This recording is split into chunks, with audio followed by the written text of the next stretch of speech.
Salam sejahtera, salam penuh sukacita, bisa berjumpa kembali dengan Bapak Ibu, seluruh jemaat dan simpatisan Gereja Jesus Christ Community, GCC, baik di Indonesia maupun di luar negeri. Hari ini kembali kita ibadah live streaming yang dipancarkan melalui link YouTube kita, yaitu Jesus Christ Community. Satu link YouTube yang memuat tentang khotbah-khotbah yang memberikan kekuatan inspirasi. Karena hari ini saya tidak mengajar, tapi hari ini saya berkhotbah. Supaya melalui khotbah-khotbah ini kita juga dikuatkan dan menemukan sebuah jawaban yang pasti di dalam Kristus Yesus. Karena tema yang akan kita kupas pada hari ini adalah kepastian dalam Kristus Yesus. Bagian yang kedua. Nah, bagian yang pertama sudah saya kupas pada sesi yang minggu yang lalu. Sebelum kita masuk ke dalam pelajaran ini, kita dengarkan dulu sebuah lagu pujian. Tuhan pasti turun tangan. Supaya melalui lagu ini, kita dipersiapkan hati kita menerima firman Tuhan. Mari kita dengarkan lagu ini.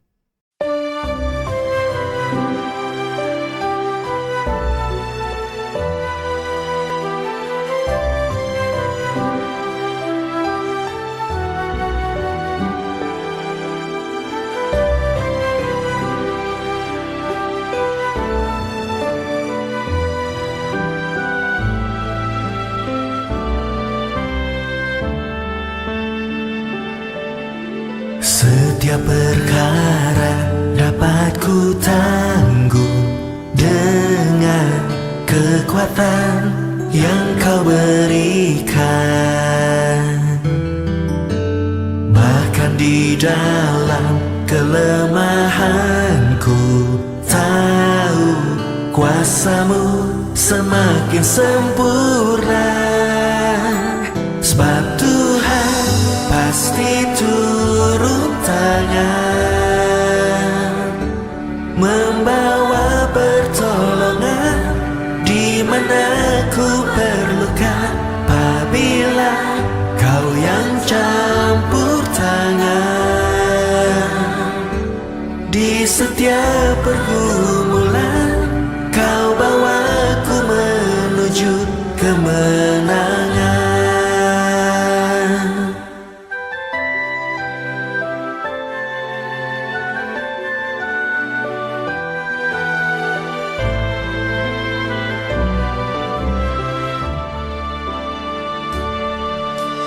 Setiap perkara dapat ku tanggung dengan kekuatan yang kau berikan. Bahkan di dalam kelemahanku tahu kuasamu semakin sempurna. Sebab Tuhan pasti turun tangan, membawa pertolongan di mana ku perlukan. Apabila kau yang campur tangan, di setiap pergumulan kau bawaku menuju kemenangan. Dalam setiap pergumulan hidup kita, ingat janjinya bahwa di dalam Kristus kita dapat menanggung segala perkara. Bagian kita hanya mengangkat tangan kita menyembah Dia, dan tangan kanannya akan memegang kita dan membawa kita menuju kemenangan yang Tuhan sudah sediakan bagi kita yang percaya. Sebab Tuhan pasti turun tangan, membawa pertolongan di mana ku perlukan. Apabila kau yang campur tangan, di setiap pergumulan kau bawaku menuju kemenangan. Sebab Tuhan pasti turun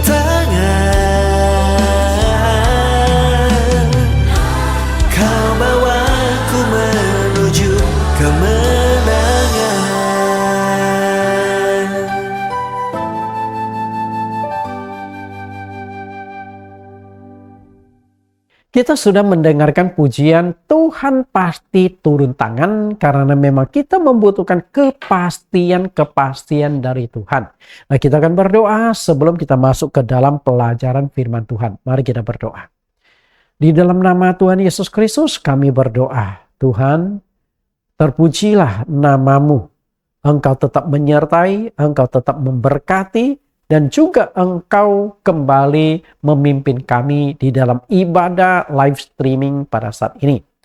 Buka hati dan kami dan pikiran kami agar apa yang akan kami pelajari pada saat ini membuat kami semakin beriman, semakin bersandar kepada Engkau sebagai Tuhan yang memberikan kepastian-kepastian dalam hidup kami. Karena secara prinsip kami membutuhkan kepastian agar iman kami bertumbuh dengan sehat dan baik. Kami siap mendengarkan firman Tuhan dalam nama Tuhan Yesus Kristus. Amin. Bapak Ibu terkasih, secara prinsip manusia itu membutuhkan sebuah kepastian di dalam hidupnya. Apapun juga. Dalam segala aspek kehidupan, manusia itu membutuhkan kepastian. Kehidupan di dunia ini fana, sangat dinamis, cepat sekali berubah. Nah, perubahan-perubahan ini membuat kita itu ragu melangkah karena ketidakpastian. Padahal dalam hidup kita membutuhkan sebuah kepastian di dalam segala aspek kehidupan kita. Apapun yang kita lakukan. Di dunia yang dinamis ini, manusia membutuhkan kepastian. 3 kepastian yang Tuhan tawarkan kepada kita. Kepastian yang pertama dalam hal ekonomi. Itu sudah saya kupas pada sesi yang lalu.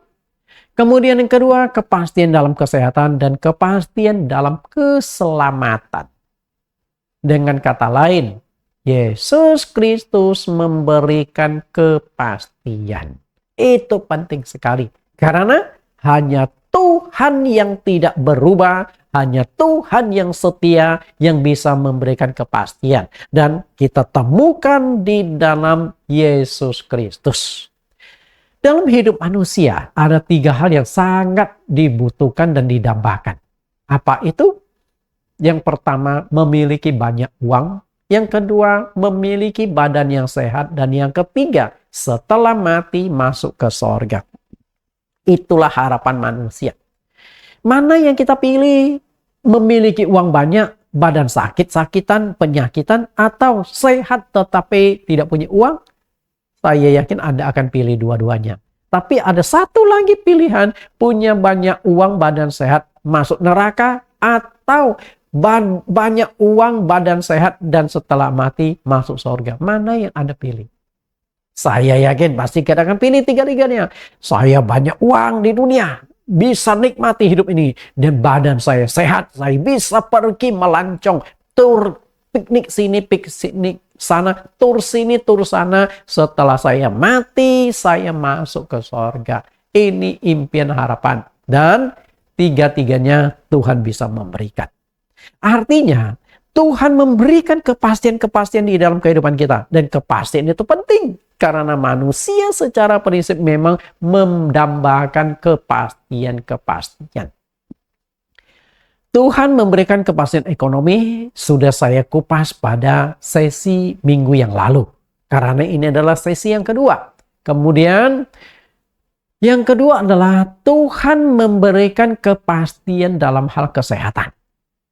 Bapak Ibu, tadi saya sudah katakan, engkau punya banyak uang, tapi penyakitan. Atau engkau sehat badannya, tapi nggak punya uang. Mana yang Anda pilih? Dan saya percaya Anda pilih dua-duanya. Dan dua-duanya Tuhan Yesus itu memang bisa memberikan. Kenapa saya katakan demikian? Kepastian dalam hal kesehatan dibuktikan oleh Tuhan Yesus dengan melakukan penyembuhan-penyembuhan penyakit yang diderita oleh masyarakat pada saat itu. Jadi boleh dikatakan Yesus itu tabib besar, yang dikagumi, tabib besar yang diidolakan, tabib besar yang dicari-cari pada waktu itu. ketika dia melakukan pelayanan 2000 tahun yang lampau. Kita lihat fakta Alkitabnya. Matius pasal 4 ayat 23 sampai 24. Yesus pun berkeliling di seluruh Galilea. Ia mengajar dalam rumah-rumah ibadat dan memberitakan Injil Kerajaan Allah serta melenyapkan segala penyakit dan kelemahan di antara bangsa itu. Perhatikan kata melenyapkan segala penyakit. Artinya penyakit apapun Yesus bisa sembuhkan. Kalau dokter kan itu ada yang namanya dokter spesialis. Spesialis jantung, spesialis paru-paru, spesialis ginjal, spesialis mata, spesialis gigi. Nah itu masing-masing mempunyai spesialis. Seorang dokter jantung, tentu dia nggak bisa mengobati penyakit gigi, harus dokter gigi. Tapi Yesus, jantung oke, gigi oke, ginjal oke, paru-paru oke, mata oke, semua komplit. Yesus sanggup menyembuhkan segala macam penyakit. Nah, ayat yang ke-24, maka tersiarlah berita tentang dia di seluruh Syria dan dibawalah kepadanya semua orang yang buruk keadaannya, yang menderita pelbagai penyakit dan sengsara, yang kerasukan, yang sakit ayan, dan yang lumpuh. Lalu Yesus menyembuhkan mereka semua. Perhatikan, Yesus menyembuhkan mereka semua. Artinya tidak ada penyakit yang tidak bisa disembuhkan oleh Tuhan Yesus. Itulah kepastian kesehatan yang Yesus tawarkan. Karena itu, semua penyakit, apapun penyakit yang Anda alami bisa disembuhkan oleh Tuhan. Kepastian. Ayat 25, maka orang banyak berbondong-bondong mengikuti dia. Mereka datang dari Galilea dan dari Dekapolis, dari Yerusalem dan dari Yudea dan dari seberang sungai Yordan. Dalam waktu singkat, Yesus akhirnya tersebar luas di 5 kota yang disebutkan di sini: Galilea, Dekapolis, Yerusalem, Yudea, kemudian seberang sungai Yordan. Langsung gempar. Banyak orang yang datang dari jauh-jauh hanya ingin ketemu Tuhan Yesus, ingin disembuhkan. Bapak Ibu yang saya kasihi, di dunia kita juga pernah mendengar banyak orang yang punya kemampuan. Maka dicari orang tuh. Tergantung kesembuhan yang dilakukan itu dengan kekuatan diri sendiri, dengan kekuatan Allah atau kekuatan setan. Tapi secara prinsip biasanya hanya ada 2 kekuatan. Kalau kekuatan diri sendiri disebut itu keahlian. Mungkin pengobatan dan alternatif. Tukang urut, tukang pijit, yang keseleo datang kepada dia beres. Itu keahlian. Tapi kalau penyakit-penyakit yang lain kan nggak bisa. Sakit jantung. Ini kan bukan bicara keahlian. Tapi memang harus ditangani. Sakit ginjal. Hanya ada 2 kekuatan. Setan bisa sembuhkan. Tuhan bisa sembuhkan. Nah, kekuatan mana? Bapak Ibu yang saya kasihi, banyak orang berbondong-bondong. Banyak sekali orang yang saya ingin sembuhkan. 1 Petrus pasal 2 ayat 24. Ia sendiri telah memikul dosa kita di dalam tubuhnya di kayu salib, supaya kita yang telah mati terhadap dosa hidup untuk kebenaran. Oleh bilur-bilurnya kamu telah sembuh. Seorang ibu.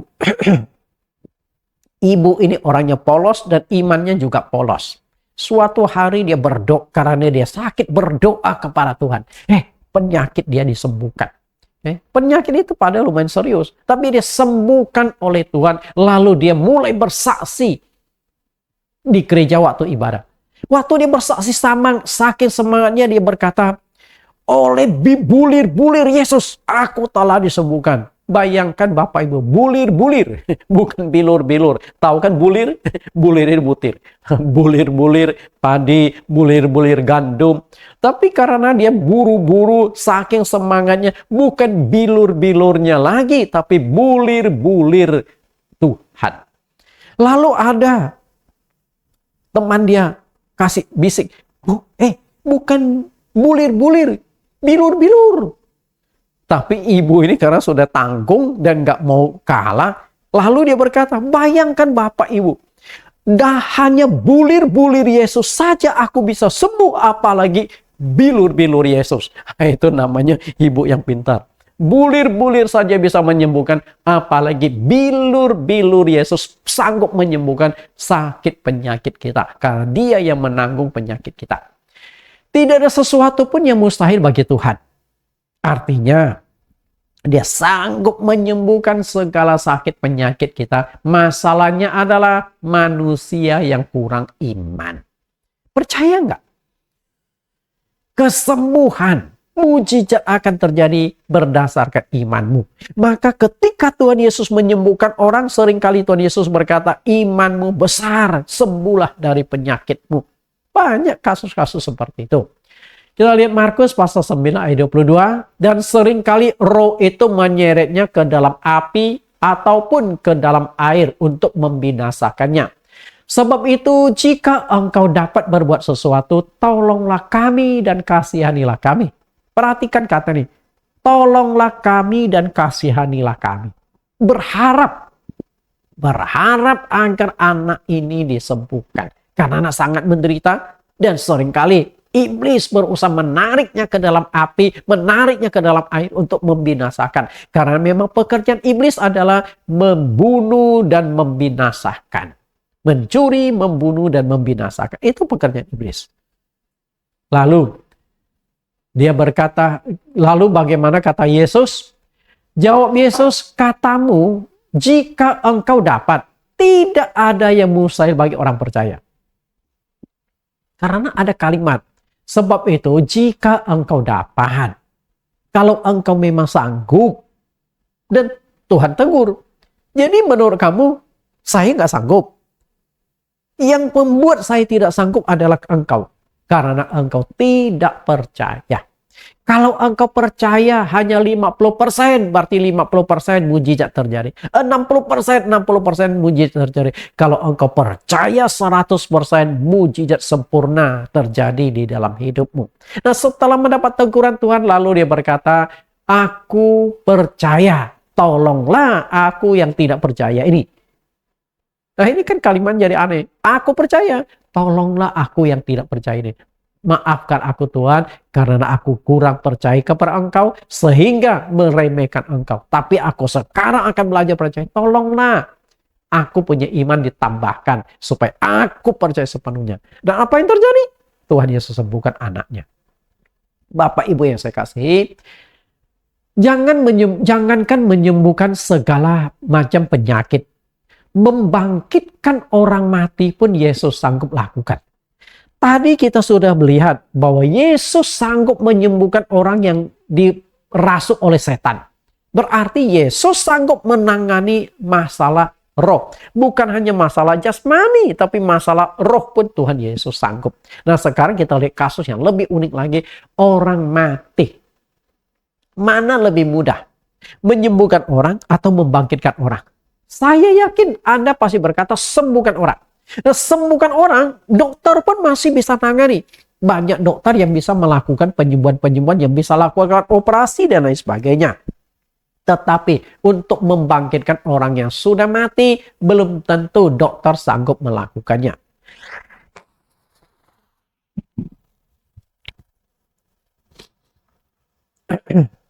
Jadi membangkitkan orang yang mati, belum tentu dokter sanggup melakukannya. Tapi Yesus sanggup lakukan. Dan itu Yesus buktikan berdasarkan fakta sejarah. Lazarus yang sudah mati 4 hari dibangkitkan oleh Tuhan Yesus. Kita lihat Yohanes 11 ayat 37 sampai 39. Tetapi beberapa orang di antaranya berkata, ia yang memelekkan orang buta. Tidak sanggupkah ia bertindak sehingga orang ini tidak mati? Maka maskullah pula hati Yesus, lalu ia pergi ke kubur itu. Kubur itu adalah sebuah gua yang ditutup dengan batu. Kata Yesus, angkat batu itu. Marta, saudara orang yang meninggal itu berkata kepadanya, Tuhan, ia sudah berbau, sebab sudah 4 hari ia mati. Perhatikan dikatakan oleh Marta, saudara dari orang yang meninggal itu. Tuhan, ini sudah 4 hari dia mati. Badannya sudah hancur, sudah bau busuk. Sedangkan Yesus kan mau dia hidup kembali. Tapi apa yang terjadi? Orang yang sudah mati 4 hari. Jangankan mati 4 hari, mati 1 hari saja sudah enggak ada harapan. Karena seluruh organ tubuh itu sudah rusak. Otak kita. 10 menit saja kurang oksigen kita akan stroke loh. Dan ini sudah 4 hari. Artinya seluruh organ-organ tubuh kita sudah rusak. Bapak Ibu, Anda bernapas. Coba Anda tahan napas. 10 menit saja. Saya yakin Anda akan pingsan. Kecuali orang-orang tertentu yang memang punya kemampuan. Misalnya suku Bajo, mereka seringkali nyelam di laut. 10 menit mungkin mereka masih bisa bertahan. Kalau enggak, gimana kita sanggup? Karena seluruh tubuh kita dari kepala sampai ke kaki membutuhkan suplai oksigen. Dan oksigen itu dibawa oleh darah kita supaya dialiri. Karena seluruh anggota tubuh memerlukan aliran darah dan suplai oksigen. Kalau enggak mati. Nah ini Lazarus. 4 hari. Organ-organ tubuhnya sudah pada rusak. Mana yang lebih sulit? Menyembuhkan orang yang sakit atau membangkitkan orang mati? Saya yakin kita semua setuju. Banyak orang yang sakit yang bisa disembuhkan oleh dokter. Namun membangkitkan orang yang mati itu di luar kemampuan dokter, di luar kemampuan medis. Medis ini hanya akan membantu ketika Anda masih bernapas. Sampai ketika Anda menghembuskan nafas yang terakhir, dokter akhirnya angkat tangan, lalu menulis di lembaran kertas, meninggal tanggal sekian, bulan sekian, jam sekian, di mana. Itu saja. Tanda tangan dokter selesai. Tugas dokter. Selanjutnya adalah tugas bagian rumah duka. Oke? Selesai. Jadi dokter ketika orang sudah meninggal ya sudah. Tapi Yesus bukan 1 hari, 2 hari, tapi 4 hari orang ini sudah meninggal. Yesus hidupkan kembali. Kita lihat kembali. Yohanes 11 ayat 43. Dan sesudah berkata demikian berserulah ia dengan suara keras. Lazarus, marilah keluar. Orang yang telah mati itu datang keluar, kaki dan tangannya masih terikat dengan kain kapan, dan mukanya tertutup dengan kain peluh. Kata Yesus kepada mereka, bukalah kain-kain itu dan biarkanlah ia pergi. Bayangkan, kalau Anda hadir di sana, saya yakin Anda akan kaget, Anda akan takjub, mungkin Anda akan ketakutan. Karena orangnya sudah mati 4 hari, tiba-tiba keluar dari kuburan. Ini, apa itu? Setan atau apa ini? Zombie atau apa ini? Tapi enggak. Dia sehat utuhnya. Berarti Yesus bukan hanya membangkitkan Lazarus, tapi juga menyembuhkan sakit penyakit Lazarus. Karena dia mati karena penyakit. Berarti Tuhan sanggup menyembuhkan penyakit dan juga sanggup sampai menjangkau roh dia. Banyak orang di antara orang Yahudi datang melayat Maria dan menyaksikan sendiri apa yang telah dibuat Yesus, percaya kepadanya. Bagaimana tidak percaya? Orang yang sudah mati 4 hari, yang 4 hari mereka ikut dalam perkabungan tersebut. Menemani Maria, Marta, dan juga melihat bagaimana Yesus sembuhkan. Mereka sudah tahu ini orang sudah mati 4 hari. Hidup kembali. Mereka langsung percaya kepada Yesus. Karena apa? Ada kepastian di dalam Kristus Yesus. Bapak Ibu yang saya kasih di dalam Tuhan, para dokter tidak memiliki kemampuan membangkitkan orang mati.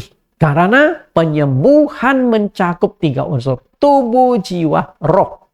Dan ketiga unsur tersebut, masing-masing itu ada spesialisasinya. Ketika sakit tubuh, mungkin dokter. Sakit jiwa, psikolog. Tapi sakit roh, tidak ada yang bisa lakukan. Karena roh ini milik Tuhan. Berkaitan dengan dunia roh.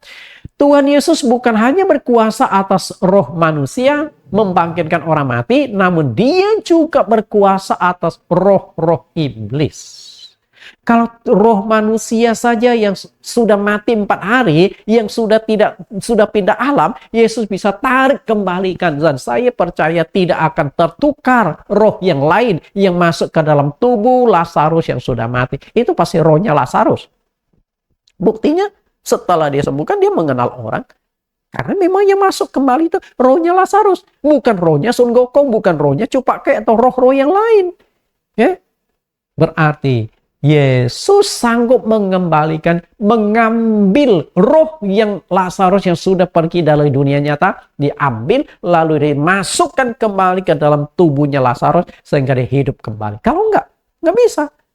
Karena tubuh tanpa roh itu mati. Sepanjang kalau roh belum masuk ke dalam tubuh Lazarus, dia tetap menjadi mayat. Bapak Ibu yang saya kasih. Dan bukan hanya roh manusia Yesus punya kuasa, tapi Yesus juga berkuasa atas roh-roh jahat. Maka iblis itu takut sama Yesus. Kita lihat Matius 8 ayat 29. Dan mereka itu pun berteriak katanya, apa urusanmu dengan kami? Hai anak Allah, adakah engkau kemari untuk menyiksa kami sebelum waktunya? Kalau kita lihat kalimat ini, iblis ini tahu. Dan mereka itu gelisah. Karena sebentar lagi mereka akan menghadapi penghakiman dan disiksa oleh Tuhan Yesus. Tapi mereka merasa waktunya belum sampai. Seharusnya Yesus tidak mengusir kami keluar. Mereka protes, mereka komplain. Belum waktunya kami disiksa. Artinya belum waktunya kami dihakimi. Dan berarti iblis juga takut disiksa. Berarti iblis juga bisa merasakan sakit ketika disiksa. Bapak Ibu yang saya kasih, dari sini kita masuk ke dalam dunia roh. Dunia roh. Saya sebulan yang lalu bersama dengan teman-teman pernah mendoakan seorang bernama Saudara Atu. Suaminya itu bernama Ibu Felina. Ternyata saudara ini, nah coba lihat nih konkol nih Bapak Ibu. Nah di sini ada foto saya dan teman-teman, ada saudara yang sedang sakit itu namanya Atu. Rupanya dia tuh sakit sudah lama. Dan seharusnya itu sudah meninggal. Karena setelah dicek dokter, seharusnya itu sudah meninggal. Tapi kok nggak mati-mati, sudah beberapa bulan. Nah belakangan baru diketahui, rupanya saudara Atu ini ada pasang susuk di mukanya. Dia seorang pedagang. Mungkin dia ingin tampak berwibawa ataupun menjadi daya tarik. Ya ini kita susah ngomong lah karena mereka tuh dulunya belum percaya pada Tuhan Yesus. Jadi setelah percaya Tuhan Yesus, rupanya itu masih ada kekuatan. Belum disingkirkan. Maka dia nggak mati-mati. Akhirnya apa yang terjadi? Malam itu istrinya hubungi saya, Pak Pendeta, tolong doakan. Dan kebetulan saya ada kerjaan, saya nggak bisa ke sana. Lalu kami adakan konkol, kami doakan lewat telepon. Lalu saya minta agar tangan istrinya tuh pegang. Karena susuknya waktu dipegang istri katanya ada, waktu di rongsen ada. Jadi waktu di rongsen tuh di rumah sakit kelihatan susuknya itu. Dipegang pun ada. Nah akhirnya saya katakan, oke, pegang susuknya. Lalu saya doakan, kemudian kita cabut di dalam nama Tuhan Yesus Kristus. Itu waktu kami konkol tanggal 7 September 2024. Via konkol, oke, kami cabut nih. Susuk itu kami tarik. Kami nyatakan tidak berlaku lagi, tidak hilang kekuatannya dengan kuasa dari Yesus. Selama ini kalau saya doakan orang, kalau langsung ya nggak masalah karena kita kan langsung transfer kekuasaan. Tapi ini lewat telepon. Artinya mendoakan seseorang dari jarak jauh. Terus terang, saya juga nggak tahu kira-kira jarak jauh gimana, apakah ada kuasa atau enggak. Tapi apa yang terjadi Bapak Ibu? Setelah tanggal 7 September siang hari kami doakan, malamnya dia sudah meninggal. Nah ini dia sudah langsung meninggal. Tanggal September akhirnya istrinya pagi-pagi hubungi saya. Pak Nathan, terima kasih atas doanya. Ko Atu sudah dipanggil Tuhan. Coba lihat, tanggal 7 September kami doakan, 8 September dia sudah meninggal. Nah ini beliau sempat masih cek ke saya. Ibu Felina, salam Pak Nathan. Nah setelah itu beliau telepon. Telepon, nah kami bicara, lalu saya ajak konkol. Ada ini undang panggilan grup. Di sana ada Pak Weli istrinya dan juga ada Bu Lisian. Nah setelah itu kami doakan. Lalu tanggal 8 September. Jam 8 pagi istrinya telepon lagi memberitahukan bahwa suaminya sudah dipanggil Tuhan. Akhirnya saya memberikan ucapan turut berduka cita ya Cik Feli. Kami doakan keluarga yang ditinggalkan diberi kekuatan, penghiburan, dan ketabahan. Nah, untuk perkabungan ditangani GB Glow Season City ya. Karena itu memang jemaat Glow Season City. Kami hanya ketemu, kenalan, kami doakan. Nah, beliau menjawab, amin. Terima kasih Pak Nathan, Tuhan Yesus memberkati. Jadi saya nggak campur tangan. Saya tetap serahkan kembali secara etika berjemaat, etika berorganisasi, sehingga ditangani oleh GBI Glow Season City. Tapi dari sini kita belajar bahwa kuasa Yesus masih bekerja sampai sekarang. Bahkan dari jarak jauh ketika kita berdoa, kuasa Yesus bisa bekerja. Dan itu juga ada di dalam Alkitab. Dari jarak jauh Tuhan Yesus menyembuhkan penyakit orang. Salah satunya adalah anak perwira pasukan. Bapak Ibu yang saya kasih, Yesus berkuasa atas segala penyakit-penyakit manusia. Bukan hanya penyakit, tetapi juga diganggu oleh roh jahat, Yesus sanggup sembuhkan, Yesus sanggup pulihkan. Tidak ada yang mustahil bagi Tuhan. Kuasa Yesus. Hanya bersandarkan kuasa nama Yesus, iblis bisa ditaklukkan. Dan itu dialami oleh murid-murid Tuhan Yesus. Lukas 10 ayat 17. Kemudian ke-70 murid itu kembali dengan gembira dan berkata, Tuhan, juga setan-setan takluk kepada kami demi namamu. Artinya, nama Yesus punya otoritas, nama Yesus punya kuasa. Sehingga bisa sembuhkan penyakit, bisa usir setan dan sebagainya. Dari sini kita bisa melihat satu kepastian. Kepastian dalam kesembuhan. Kesembuhan penyakit, gangguan roh jahat dan lain sebagainya. Kita sudah menemukan ada dua kepastian dalam Kristus. Kepastian ekonomi, kepastian kesehatan. Dan yang terakhir, kepastian dalam hal keselamatan. Saya sudah katakan kepada Bapak Ibu. Bapak Ibu banyak uang, badan sehat, bisa nikmati hidup nih. Makan enak, tidur enak, bisa tur kemana-mana, bisa enjoy, nikmati hobi Anda sepuas-puasnya. Tapi setelah mati, masuk neraka, emangnya ada gunanya? Seperti orang kaya dengan Lazarus itu. Lazarus memang miskin, tidak ada apa-apa untuk hidup saja. Hanya dari remah-remah yang jatuh dari meja orang kaya itu hanya dengan teman seekor anjing. Nggak ada temannya karena dia penyakitan borok. Tapi setelah mati masuk surga dia.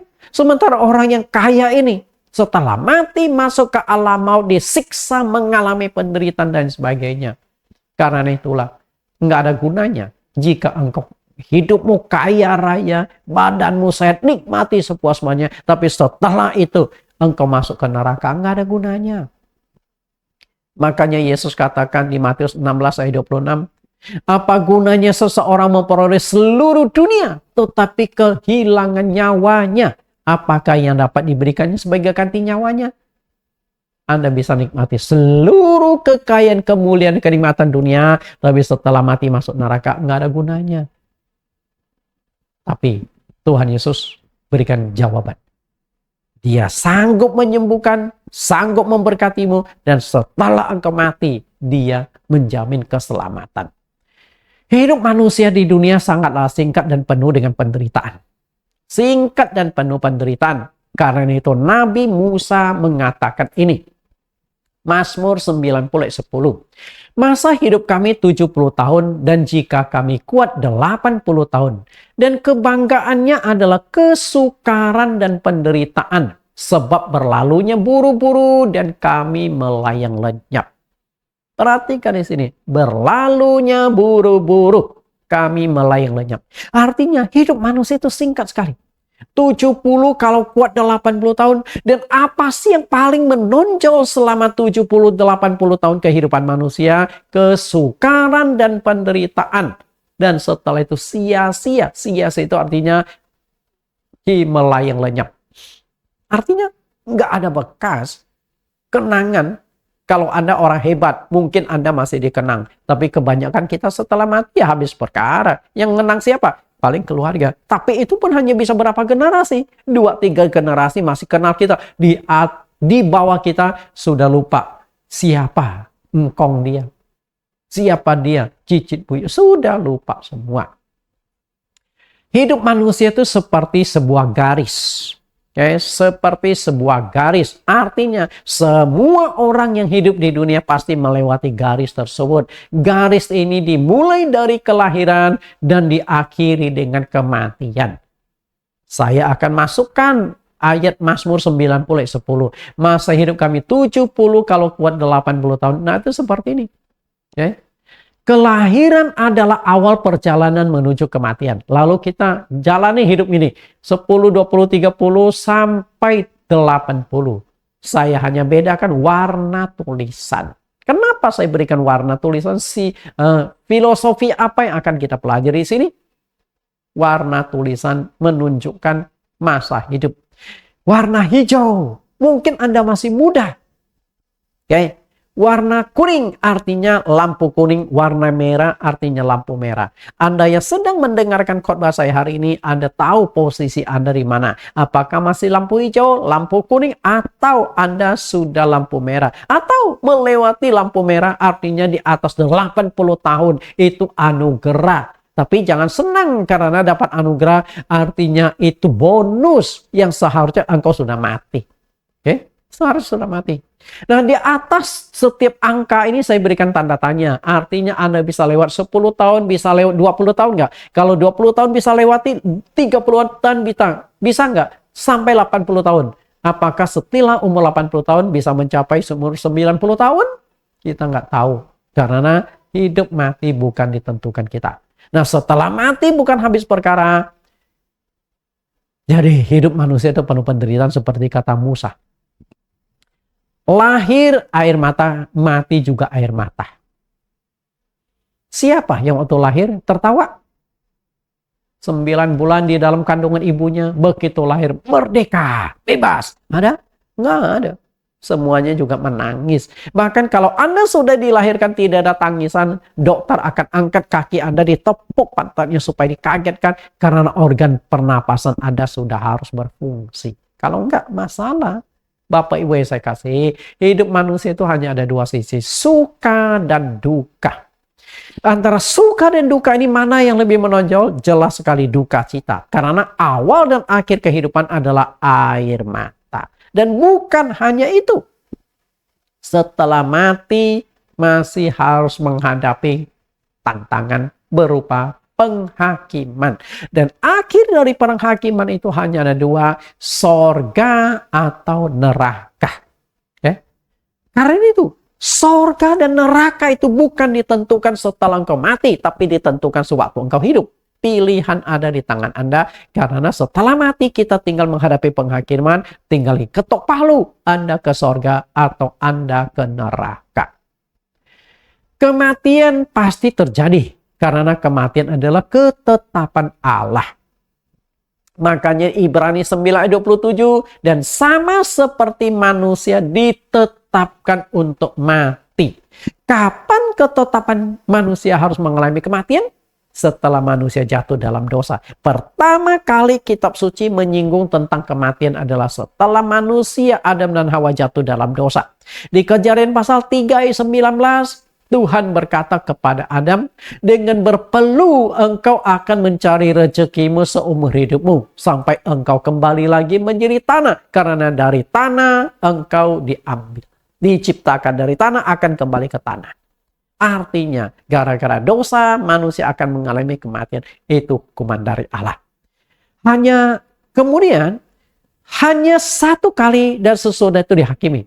Ada kesempatan satu kali. Jika kesempatan itu dilewati, habislah. Setelah mati, kita akan dihakimi. Bapak Ibu yang saya kasih, semua manusia membutuhkan juru selamat. Semua manusia tanpa kecuali membutuhkan juru selamat. Kenapa demikian? Karena hidup manusia di dunia sangat singkat, penuh penderitaan dan sia-sia. Hidup ini sudah susah, hidup ini sudah menderita. Jangan sampai setelah mati engkau masuk ke neraka. Habislah. Hidup tidak selamanya, suatu hari kelak pasti mengalami kematian.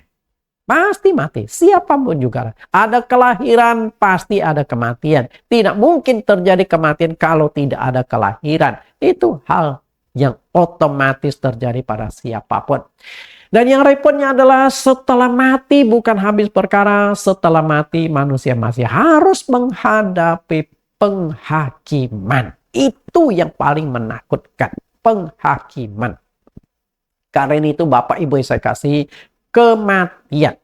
Kematian dan penghakiman adalah sebuah kepastian. Karena firman Tuhan sudah mengatakan kepastian. Pasti mati setelah itu dihakimi. Berarti manusia membutuhkan sebuah kepastian. Oke, kepastian dalam hal keselamatan. Karena penghakiman, kematian dan penghakiman itu pasti. Jika setelah mati tidak dihakimi, Anda boleh hidup seenak-enaknya. Jika setelah mati tidak ada penghakiman, berarti sorga neraka itu tidak ada. Kalau sorga neraka itu tidak ada, berarti iblis tidak ada. Nah, Anda percaya ada setan nggak? Tapi faktanya memang dunia roh ada. Pekerjaan setan memang ada. Di Alkitab juga banyak mengubah tentang adanya setan. Nah, kalau Anda tidak percaya adanya setan, saya doakan nanti tengah malam setan datang ke rumah Anda. Mau? Bapak Ibu yang saya kasih di dalam Tuhan. Karena itu yang menakutkan bukan kematian, melainkan penghakiman. Bukan kematian yang menakutkan, penghakiman. Karena apa? Anda takut mati, emangnya nggak akan mati-mati. Justru semakin engkau takut pada kematian, engkau akan lebih cepat mati karena stres. Jadi nggak perlu ditakutkan, pasti terjadi. Nah, yang perlu Anda takutkan adalah setelah mati Anda masuk surga atau neraka. Suatu ketika saya pelayanan ke Tasikmalaya. Di Jalan Empang Sari, itu gereja yang pernah saya layani berapa tahun di sana. Satu kali waktu saya kunjungan ke rumah sakit kepada seorang jemaat, encim-encim lah, berumur 50 tahun lebih, dan dia divonis oleh dokter kanker payudara. Dokter sudah vonis, hidupnya nggak akan lama lagi. Dan rupanya dokter menyampaikan kepada ibu ini.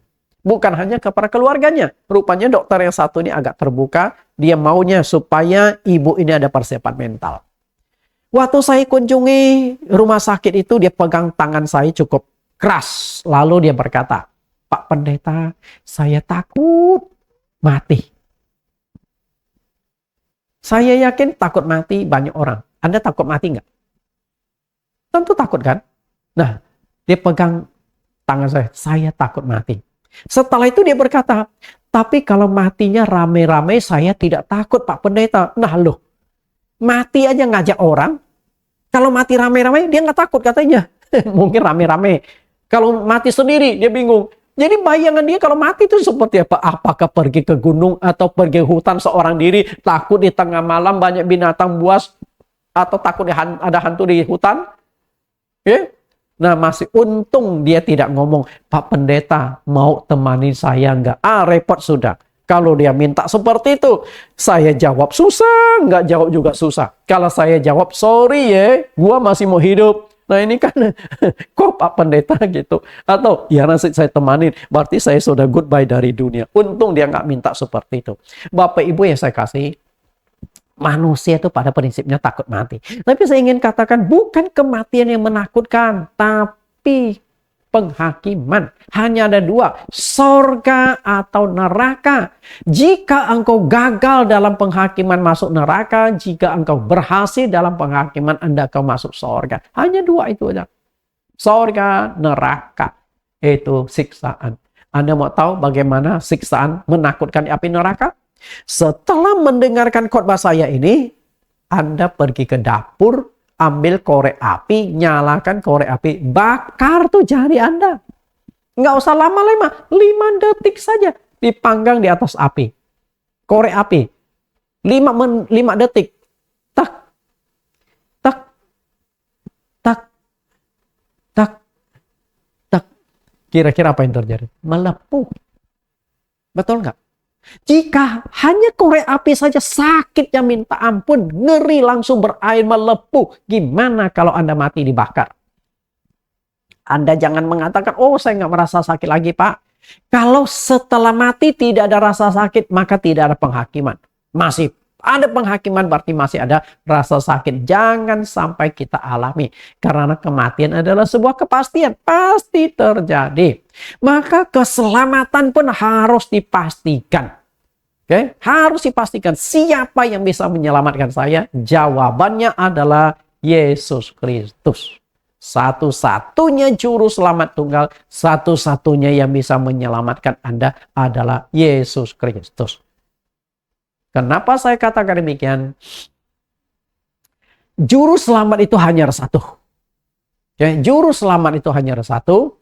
Di dalam perjanjian lama kita lihat Yesaya 43 ayat 11. Akulah Tuhan dan tidak ada juru selamat selain daripada aku.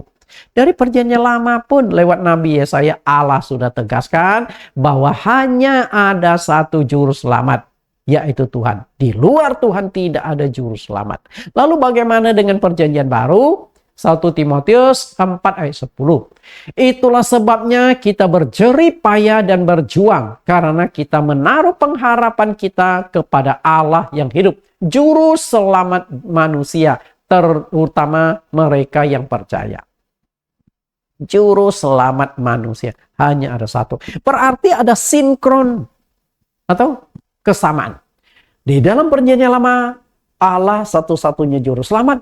Di dalam perjanjian baru Allah satu-satunya juru selamat. Tidak ada yang lain. Nah, kita ingin lebih tajam, ingin lebih tahu siapakah Allah sang juru selamat itu? Oke? Karena semua agama menawarkan keselamatan. Semua agama menawarkan sorga. Lalu siapa yang menjadi penentu keselamatan dan masuk sorga? Dengan kata lain, siapakah yang menjadi juru selamat dunia? Bapak Ibu, semua agama percaya kepada Allah. Oke? Pertanyaannya adalah, apakah Allah yang Maha Esa, Allah yang satu ini akan mengirimkan banyak juru selamat? Agama A disediakan satu juru selamat, agama B disediakan satu juru selamat, agama C disediakan satu juru selamat. Apakah Allah akan bertindak demikian? Jawabannya adalah tidak mungkin. Makanya Paulus katakan di 1 Timotius pasal 2 ayat 3 sampai ayat yang ke-5. Itulah yang baik dan yang berkenan kepada Allah, juru selamat kita. Perhatikan, Allah itu juru selamat kita. Ini masih sinkron perjanjian lama sampai perjanjian baru bahwa Allah adalah satu-satunya juru selamat. Lalu ayat yang keempat. Yang menghendaki supaya semua orang diselamatkan dan memperoleh pengetahuan akan kebenaran. Ayat 5, karena Allah itu Esa, maka Esa pula dia yang menjadi pengantara Allah dan manusia, yaitu manusia Kristus Yesus. Bapak Ibu yang saya kasih, Allah itu hanya ada satu.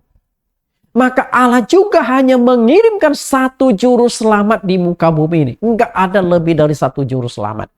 Kalau Allah itu ada 2, mungkin boleh ada 2 juru selamat. Kalau Allah itu ada 10, mungkin bolehlah ada 10 juru selamat. Masing-masing Allah akan mengirimkan satu juru selamat. Permasalahannya adalah Allah itu hanya ada satu. Nah, Allah yang satu ini rupanya hanya mengirimkan juru selamat satu orang yang menjadi pengantara antara Allah dengan manusia. Berarti tidak ada pengantara lain, hanya satu pengantara antara manusia dengan Allah.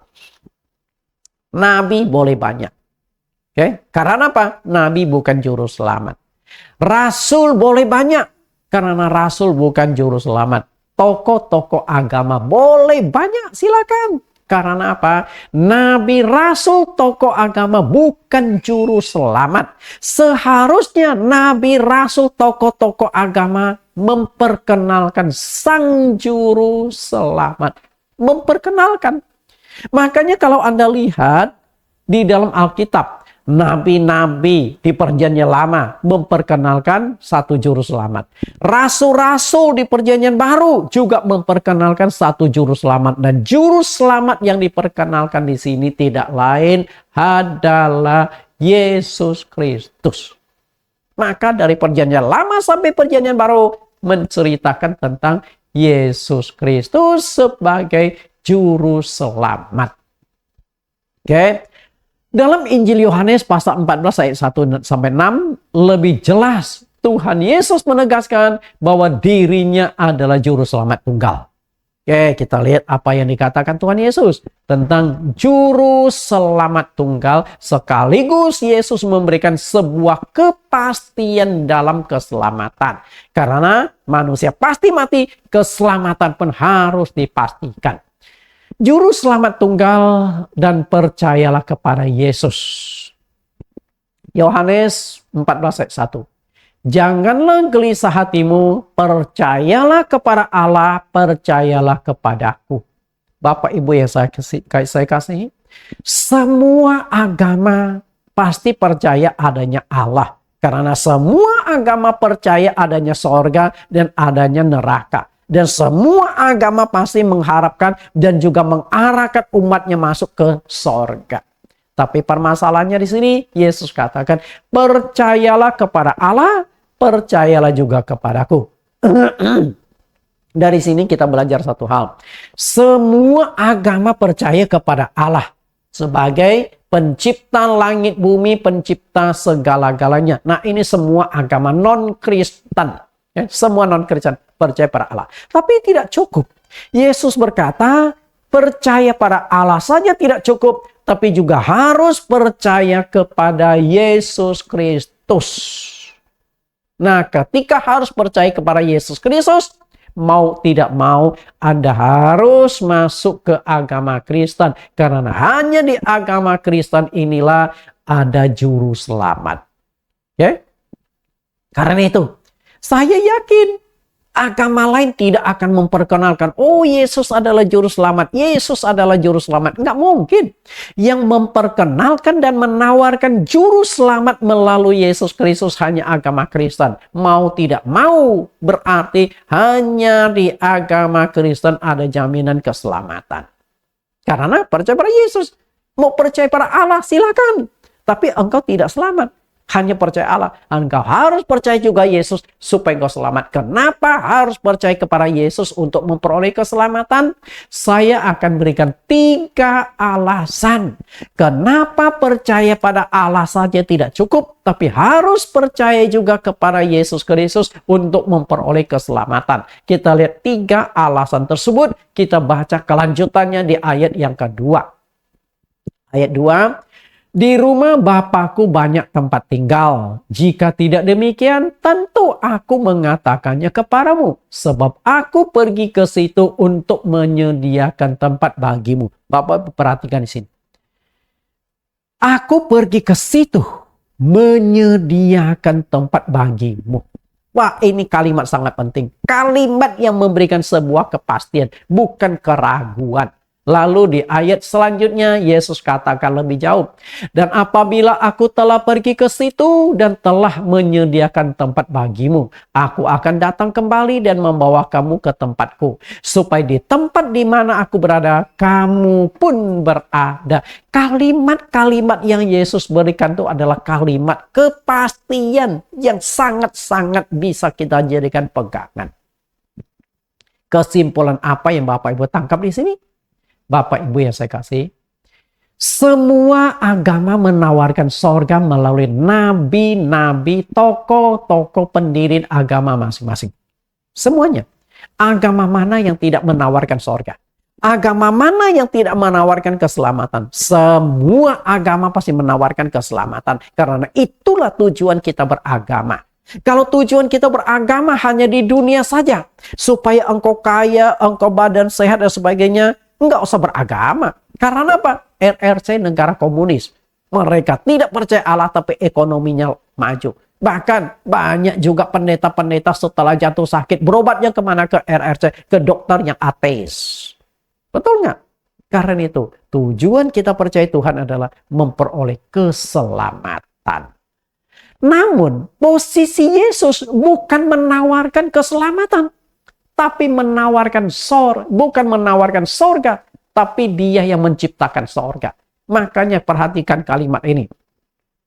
Tidak ada satupun nabi, rasul, tokoh agama, pendiri agama yang pernah berkata kepada umatnya, aku pergi ke sana menyediakan tempat bagimu. Nggak ada yang pernah berkata demikian.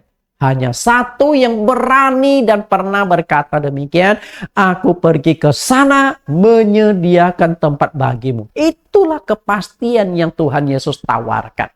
Saya bersyukur, sangat-sangat bersyukur, bahkan 1000 kali sujud syukur, saya menemukan Yesus Kristus sebagai juru selamat pribadiku, dan aku pun ingin sebarkan Yesus Kristus adalah juru selamat untuk engkau, juru selamat untuk semua manusia, dan aku berharap video ini disebarluaskan supaya semakin banyak orang mengenal Yesus yang menyediakan tempat bagi kita. Itu alasan yang pertama. Lalu alasan yang kedua. Lihat ayat 4-5. Dan kemana aku pergi, kamu tahu jalan ke situ. Ayat yang ke-5. Kata Thomas kepadanya, Tuhan, kami tidak tahu kemana engkau pergi. Jadi bagaimana kami tahu jalan ke situ? Bapak Ibu yang saya kasih di dalam Tuhan. Anda ingin masuk surga? Anda ingin masuk surga? Saya yakin, ya Pak, saya mau masuk ke surga. Untuk itulah saya percaya Tuhan. Masalah begini, Anda ingin masuk surga, apakah Anda sudah tahu surga itu ada di mana? Alamatnya apa? Jalan apa? Gang apa? Nomor berapa? Lokasinya di mana? Apakah Anda sudah tahu? Saya yakin Anda berkata, nggak tahu Pak. Ada seorang pendeta. Pendeta ini ditugaskan di tempat yang agak terpencil di daerah Jawa Timur. Dari Jakarta dia berangkat naik kereta api. Setelah itu sampai di stasiun dia lanjut lagi naik angkutan umum.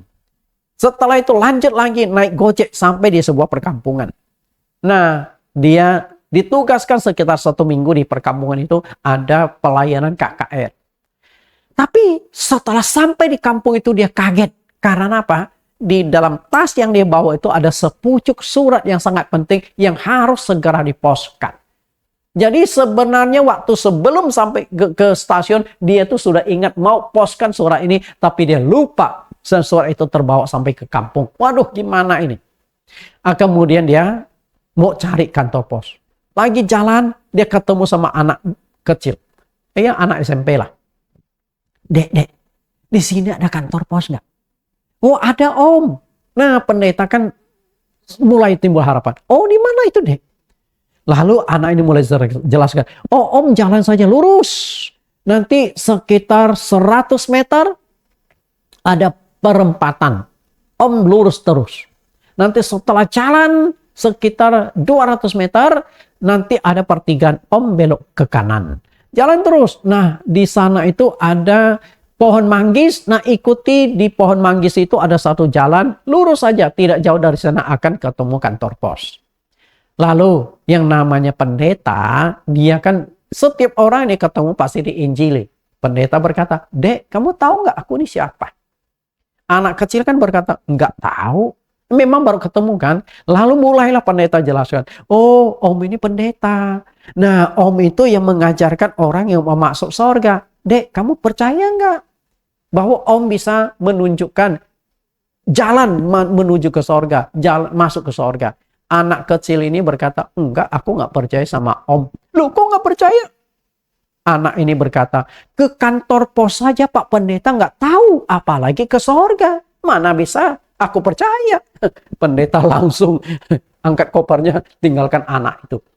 Tidak ada pendeta yang tahu jalan ke sorga.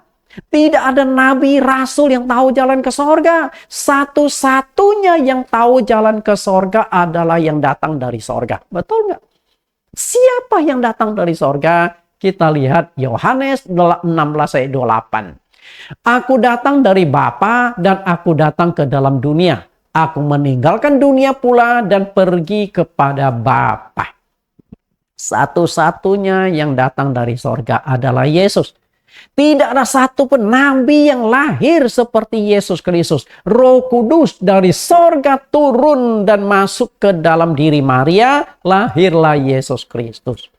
Seorang perawan melahirkan, mana ada di dunia. Yesus bukan dari dunia.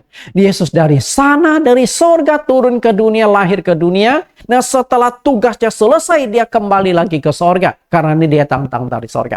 Tidak ada satu pun nabi, rasul, tokoh agama setelah mati bangkit lagi. Tapi Yesus setelah mati, dia bangkit lagi naik ke sorga. Bumi tidak bisa menerima Yesus karena dia bukan dari bumi ini. Dia dari sorga, kembali ke sorga. Nah, setelah dia kembali ke sorga, dia menyediakan tempat.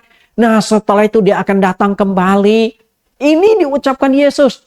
Aku menyediakan tempat bagimu. Setelah itu aku akan datang kembali. Jadi hari ini semua orang Kristen yang percaya pada Yesus sedang menanti kedatangan dia yang kedua kalinya. Untuk apa? Memberikan anugerah keselamatan. Bayangkan, menciptakan langit dan bumi. Menciptakan isi dunia. Allah hanya butuh 6 hari. Hari pertama ciptakan apa, kedua ciptakan apa, hari ke-6 ciptakan manusia sebagai puncak penciptaan, hari ke-7 Allah berhenti sebagai hari Sabat. Menciptakan isi dunia yang begitu indah, yang begitu luas, hanya butuh 6 hari. Menciptakan sorga 2000 tahun belum selesai. Karena Yesus berkata, aku pergi ke sana menyediakan tempat bagimu, dan setelah tempat itu tersedia, aku akan datang kembali. Kenapa sampai sekarang Yesus belum datang? Karena sorga jangan-jangan belum selesai. Betapa mulia, indah, mewahnya sorga yang dijanjikan oleh Tuhan Yesus. Oke? Jika kita hidup di dunia, bisa bosan, bisa nggak tahu lagi ngapain kita hidup. Kalau sampai ke sorga masih ada rasa bosan, Anda mau pergi kemana lagi? Itu terminal terakhir, tempat terakhir. Maka di sorga itu harus ada sesuatu yang baru dan baru. Maka Paulus mengatakan, apa yang tidak pernah dilihat mata, yang tidak pernah didengar telinga, yang tidak pernah timbul dalam hati, disediakan bagi orang yang percaya kepada Tuhan. Tapi syaratnya adalah percayalah kepada Yesus. Kenapa harus percaya Yesus? Alasan yang ketiga, ayat 6. Kata Yesus kepadanya, akulah jalan dan kebenaran dan hidup. Tidak ada seorang pun yang datang kepada Bapa kalau tidak melalui aku. Oke, Bapak Ibu, tidak melalui aku. Artinya, jika Allah itu hanya ada satu Maha Esa, maka Allah hanya mengirimkan satu juru selamat ke dunia untuk menyelamatkan semua manusia di bumi. Di bumi. Maka Yesus itu bukan juru selamat orang Kristen. Yesus bukan juru selamat orang Yahudi. Yesus adalah juru selamat dunia. Dia mau selamatkan semua penduduk bumi, semua manusia.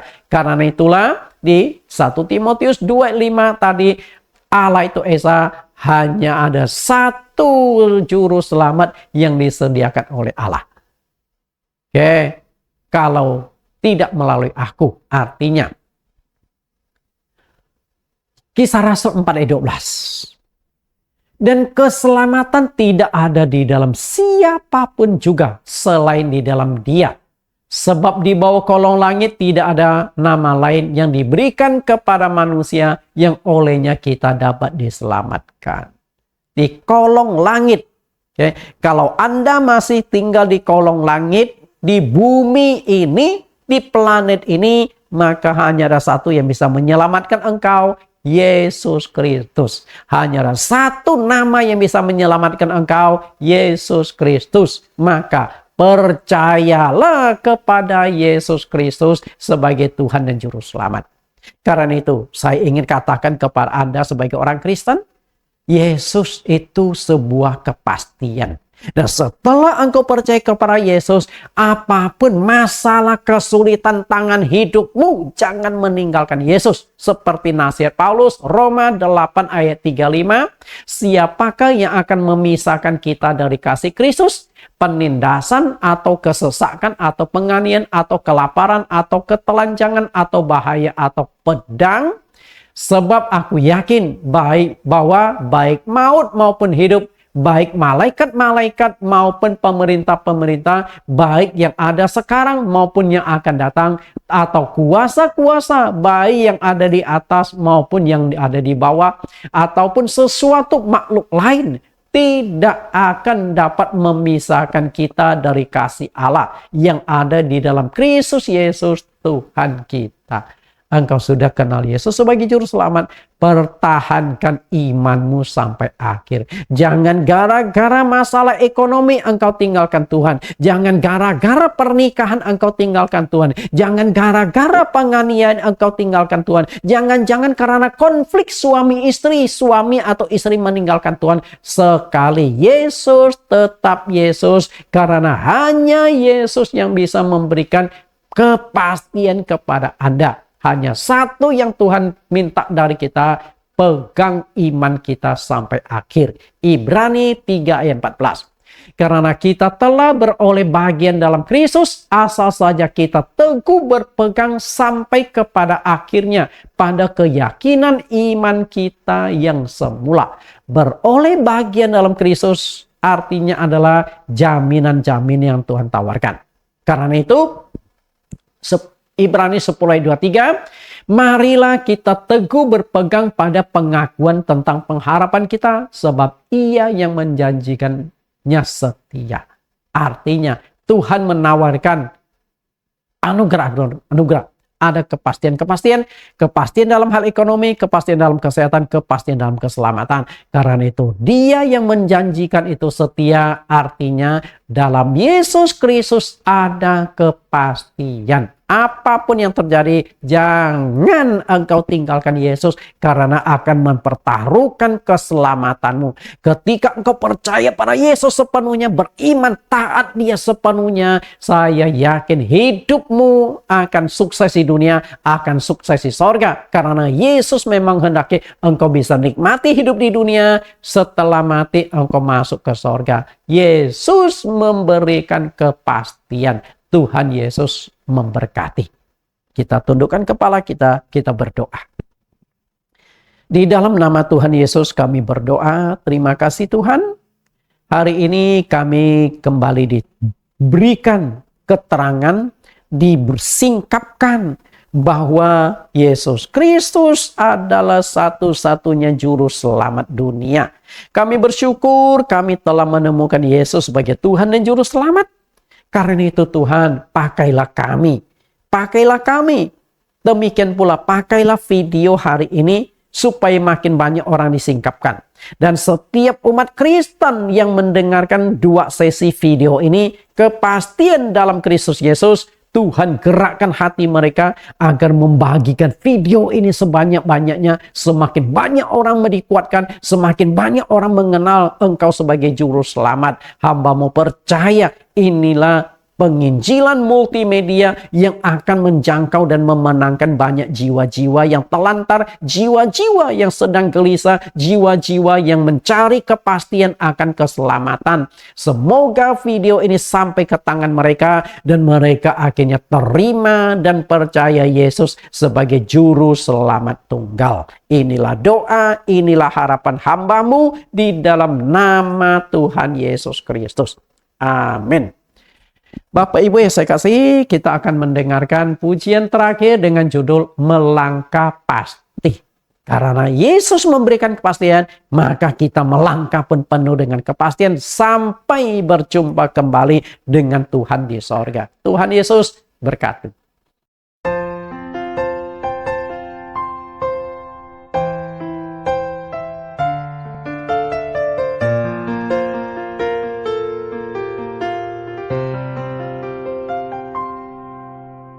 Bila tanpamu ku tak mau melangkah, Kau Tuhan yang membuat jalanku rata. Hanya denganmu ku berani bertindak, Kaulah yang meruntuhkan tembok penghalang.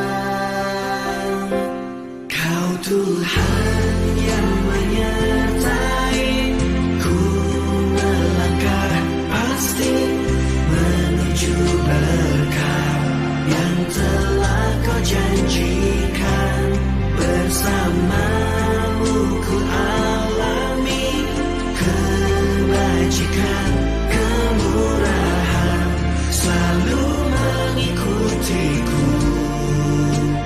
di setiap jalan.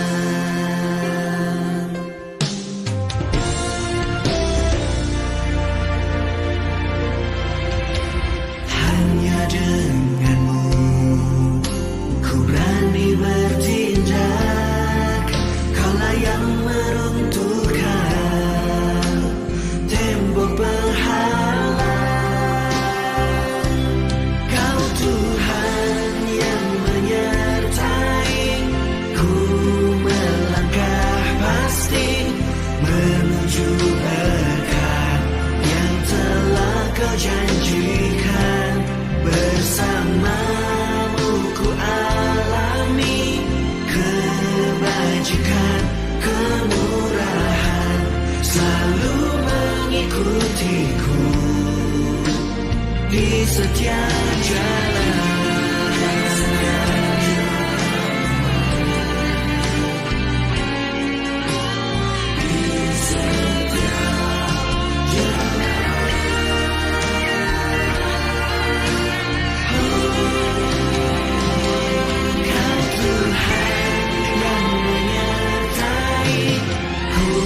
Melangkah pasti menuju berkat yang telah kau janjikan.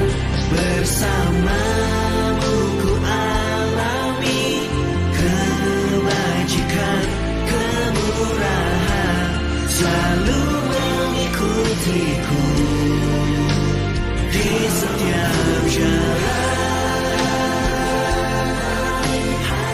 Melangkah pasti menuju berkat yang telah kau janjikan. Bersamamu ku alami kebajikan, kemurahan selalu mengikutiku di setiap jalan.